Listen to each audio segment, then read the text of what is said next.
Entonces, lo que estaba diciendo, cuando se cortó, que si yo sumo por fila, todo esto sabemos que suma 1. Ahora, yo sumo por fila, voy a tener 3 valores que suman 1. Van a ser esos 3 valores la probabilidad de i igual a 1, i igual a 2 e i igual a 3. O sea que no va a ser otra cosa que la distribución de i, como lo que vimos hasta el capítulo anterior. Eso es lo que se llama distribución marginal. Son las distribuciones de x y de y por separado. Si yo quiero la distribución de x, así a secas, la de x, bueno, sumo por columna, las 4 columnas, voy a tener acá abajo 4 probabilidades, que van a ser las probabilidades de 0, 1, 2 y 3, o sea, de los 4 valores que puede tomar la variable x, o sea, la distribución de x, porque sabemos que van a sumar 1 también esos 4 valores, porque todos los 12 que están acá suman 1. Así que eso es lo que está definido acá como distribución marginal.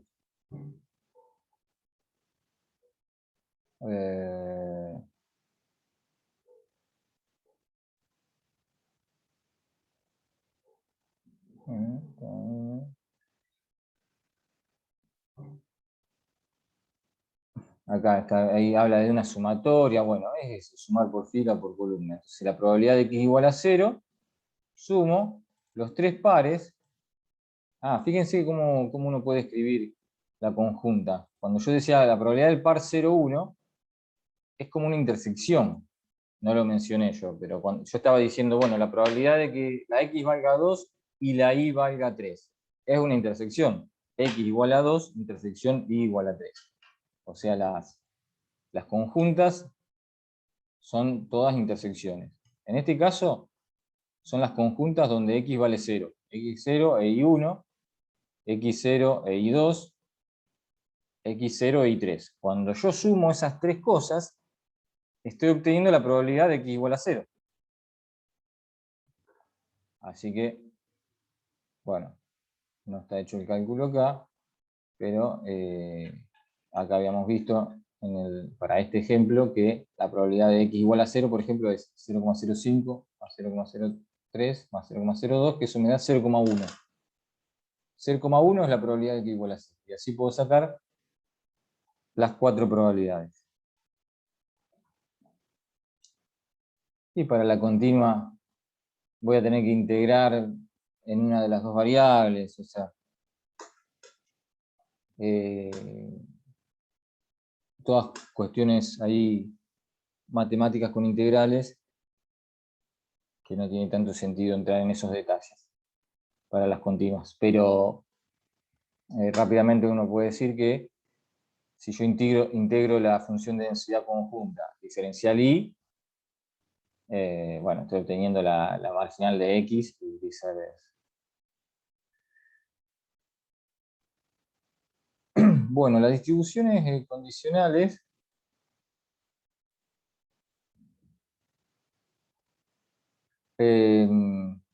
es aplicar la idea de probabilidad condicional a las variables aleatorias. Y de hecho, después vamos a ver que vamos a definir la independencia entre variables aleatorias, que es importante, porque yo primero hablaba de, cuando empecé con un ejemplo, hablaba de la relación entre las variables, si una influye en la otra.